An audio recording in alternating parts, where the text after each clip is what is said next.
안녕하세요. 저는 청주대학교 물리치료학과 겸임교수로 재직하고 있습니다. 그리고 재활 필라테스 운영하고 있는 박현주라고 합니다. 필라테스와 재활 필라테스는 어떻게 다른가요? 일반 필라테스라고 하는 것은 그런 필라테스 동작을 일반인들에게 동작을 시연을 보여주고 그리고 그 동작을 따라하게 합니다. 그러면 그 동작을 상지부터 하지까지 다양한 동작들이 있겠죠. 그래서 그런 동작들을 시연해서 따라하고 모방하고 이런 일련의 과정을 거치게 됩니다. 그러나 재활 필라테스에서는 좀 바라보는 시작하는 관점이 좀 다릅니다. 어떤 환자를 또는 어떤 고객들을 평가를 하고 그 평가된 그 기점을 통해서 이 환자가 코어 근육이 문제인가 또는 상지 근육이 문제인가 또는 하지 근육 또는 그 근육들이 그러면 650개의 근육들 중에서 어떤 근육이 문제인가를 확인하시고 그 근육들을 전문적으로 트레이닝하기 위해서 현재 알고 있는 필라테스 동작들을 끄집어내서 그 동작들을 사용하는 과정인 거예요. 즉 일일이 몇 가지 동작들을 모방하는 과정이 아니라 이 환자에게 필요한 동작들을 재활 필라테스라고 하는 이 필라테스 도구를 통해서 우리가 만들어내는 일련의 과정이라고 볼 수가 있습니다. 접근하는 방법이 다르죠. 평가를 통해서 그 사람에게 필요한 운동들을 필라테스라고 하는 장비를 통해서 끄집어낸다. 그 중에서 필라테스에서 사용하는 어떤 움직임 또는 도구들을 사용한다라는 것을 우리가 재활 필라테스라고 볼 수가 있습니다. 암, 뇌졸중, 파킨슨병과 같은 중증 질환자들에게 필라테스가 어떻게 도움이 될까요? 필라테스라고 하는 것은 우리가 호흡 근육을 포함한 다양한 650개의 근육들을 다 트레이닝하는 과정이라고 볼 수가 있고 또 그뿐만 아니고 각 관절들의 특히 척추 분절의 움직임을 포함한 각 관절들의 움직임을 만들어내는 운동이라고 볼 수가 있습니다. 자, 그래서 우리가 이를 통해서 우리가 만들어낼 수 있는 것은 신경들, 즉 신경에서 보시면 감각 운동 통합 운동을 만들어낼 수가 있어요. 이 감각 운동 통합 훈련이라고 하는 것은 뭐냐면 우리가 단순히 웨이트 치는 것은 운동을 하게 되는 것은 근육의 부피 성장을 위해서 만들어내는 운동이라고 볼 수가 있습니다. 그러나 그렇지 않고 우리가 정확하게 그 동작을 수행하기 위해서 뭐 골키퍼의 골대에다가 공을 넣는 이런 수행하는 동작들은요, 우리가 감각 운동 통합 훈련이라고 볼 수 있습니다. 그냥 던지는 것은 운동인데 이 골대에 공을 던져서 맞추어서 넣는 이런 동작들은요, 우리가 감각을 통해서 즉 시각적인 것 또는 우리 인체의 고유 수용성 감각을 통해서 또는 인체의 귀에 있는 전정기관의 어떤 평형 감각을 통해서 그 위치에 정확하게 넣는 이러한 감각적인 센서를 통해 이 근육들을 수행하는 능력을 만들어내게 됩니다. 자, 그래서 이런 감각 운동 통합 운동을 할 수 있는 장점이 있는 것이 필라테스라고 볼 수가 있습니다. 그뿐만 아니라 우리가 코어 근육을 증가시킬 수가 있고 또는 골격근의 근육을 가위 운동을 시킬 수가 있기 때문에 이러한 이점이 가장 대표적으로 꼭 해줘야 되는 사람들이 누구냐면 암 환자나 또는 뇌졸중과 파킨슨과 같은 신경계 환자분들 또는 비만과 같은 환자들이라고 볼 수가 있습니다. 왜 암 환자들에게 이런 운동들이 효율적으로 사용될 수 있냐라고 본다면 암 환자들은 우리가 건물로 따지자면 한번 불에 탔다라고 보시면 됩니다. 불에 탔다.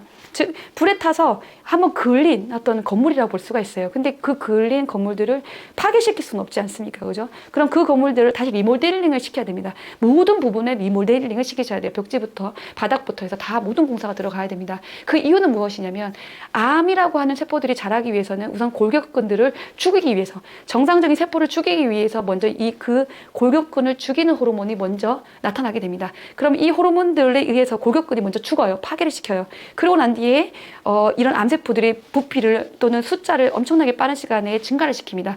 그 암세포를 죽여야 되니까 우리가 하고 있는 뭐 항암 치료라든지 면역 치료라든지 이런 치료들이 지금 현재 또 남아있는 정상적인 조직을 다시 죽이는 치료로 들어가고 있어요. 물론 뭐 다른 어떤 면역 치료나 어떤 치료들은 그렇지 않는 경우도 있겠지만 어쨌든 대다수의 치료들은 수술을 통해서 정상 조직을 한 개 띄어내야 되고 항암 치료나 또는 이제 방사선 치료를 통해서 정상적인 조직도 죽여야 됩니다. 그러다 보니까 암으로 인해서 이 인체에 있는 구조 조직과 뼈와 관절 모든 또 뭐 특히 이제 뼈에 있는 뼈 밀도라든지 골격근을 모두 죽였기 때문에 뼈를 살리고 골격근 하나하나를 트레인시키는 운동이 무엇보다 중요합니다. 그러다 보니까 다른 운동에 비해서 필라테스를 통해서 650개의 근육들을 하나하나 트레인시키는 것이 무엇보다 중요해서 암 환자에게 추천을 할 수가 있고요. 또는 파킨슨병은 몸이 굳어가는 질환 아닙니까? 골격근도 죽고 또는 뼈 자체, 관절 자체가 죽는 관절 자체가 굳어가는 질환이기 때문에 관절뼈의 움직임과 그리고 근육들의 제대로 된 움직임을 만들어내기 위해서 필라테스가 필요하다고 볼 수가 있습니다. 뇌졸중 환자도 마찬가지입니다. 뇌졸중 환자도 이런 근육의 약화와 또는 센서들, 감각계의 질환이기 때문에 감각 운동 통합 훈련을 실행할 수 있는 필라테스가 무엇보다 중요하다고 볼 수가 있습니다. 실제 효과를 보신 환자가 있나요? 지금 저희 센터에서 오시는 뇌졸중 환자분도 계시고 파킨슨 환자분도 계시고 암 환자들도 계십니다. 암 환자들이 지금 현재 뭐 방사선 치료를 받는 도중에 또는 뭐 사기 어떤 진단을 받고 그리고 모든 이제 시술이 끝나고 저희 센터에 내원하게 됩니다. 그래서 그랬을 때 그분들에게 제가 운동을 시켰을 때 그분들이 갖는 아주 대표적인 어떤 증상들 또는 대표적인 성공 사례는 어떤 것이 있냐면 한 30회 정도 운동을 했을 때 이제 살만하다. 일상적인 생활을 했을 때 숨이 차지 않는다. 일상적인 생활이 가능하다라고 얘기하십니다. 처음에 항암 치료가 끝나거나 또는 암을 진단받고 난 뒤에 잠을 잘 못 자거나 또는 그 환자들이 일상적인 생활에서 뭐 설거지를 하거나 또는 조금만 걸어도 숨이 차다라고 얘기를 하시는데 이런 것들이 많이 좋아진다라고 얘기하는 바가 있고요. 또는 파킨슨 자체는 진행성입니다. 우리가 이제 중추신경계 어떤 질환에서는 진행성이냐 비진행성이냐를 바라볼 수가 있는데요. 진행되는 질환은 더 이상 진행되지 않는 것이 목표이고 또는 비진행성 질환은 여기서 더 이상 진행되지 않더라도 지금 남아있는 기능에서 보다 더 기능적인 회복을 위해서 어떻게 남아있는 어떤 구조 조직을 이용해서 기능적인 것을 보다 더 이제 원활하게 가져갈 것인가를 바라볼 수가 있어요.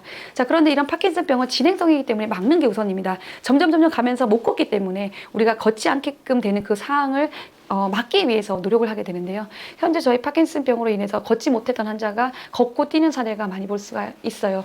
그러다 보니까 그런 분들에게 하는 말들은 이렇게 규칙적으로 매일 했던 필라테스가 나의 인생을 바꿨다 또는 내가 요양하는 시간을 줄였다 또는 나의 삶을 더 살렸다라고 얘기를 하시는 거 보면 그분들의 어떤 사례를 통해서 필라테스가 도움이 되지 않나 생각이 됩니다. 암 수술 후 꼭 해야 할 운동은 무엇일까요?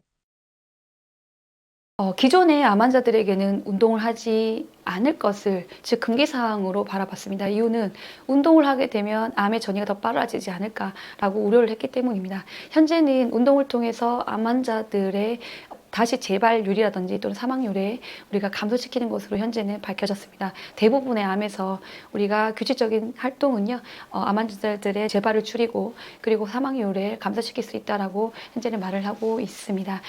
그 이유는 무엇이냐면 암 환자들에게 운동을 시키게 되면 이 골격근들을 살릴 수가 있고 또는 모세혈관망이라든지 또는 미토콘드리아와 같은 이런 구조 조직들을 다시 재건하는 데 있어서 도움이 되기 때문이라고 바라볼 수가 있습니다. 특히 암 환자들은 각 조직에 산소를 조달할 수 있는 능력이 떨어지기 때문에 이런 모든 혈관망을 만들어내기 위한 이런 운동 방법들이 무엇보다 중요할 수가 있고 또는 미토콘드리아를 사용을 해서 산소를 태우는 능력이 보다 더 증진되어 있기 때문에 골격근의 양을 증가시키는 것이 무엇보다 중요하다고 볼 수가 있습니다.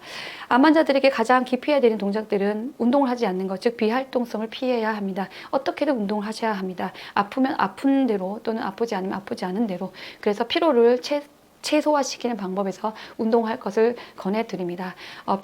피로하지 않게끔 하기 위해서 무엇보다 중요한 것은 고강도 운동을 또는 준비 운동을 하지 않고 운동하는 것을 원치 않는다는 것 아시면 좋을 것 같고요. 또는 암 환자들의 단계별 운동이 다릅니다. 예를 들어 수술을 받는 동안에 방사선 치료를 받는 동안에 또는 면역 치료를 받는 동안 어떤 화학적인 요법 치료를 받든 어떠한 의학적인 처치를 받느냐에 따라서 우리가 운동하는 방법이 달라지기 때문에 그 방법에 따라서 또는 그 환자의 암의 종류에 따라서 또는 암의 위치에 따라서 운동 방법이 다르게 사용되어집니다. 그러다 보니까 전문가의 의견에 적극적으로 반영하여 또는 전문적인 지도하에 운동할 것을 권해드립니다. 파킨슨병 환자에게 어떤 운동을 추천하시나요? 파킨슨 병이라고 하는 것은 인체의 도파민이라고 하는 호르몬의 결핍이라고 볼 수 있습니다. 이 도파민이라고 하는 것은 인체 이 대뇌의 가장 깊은 심부 조직에 있는 기저핵이라고 하는 곳에서 작용을 하게 됩니다.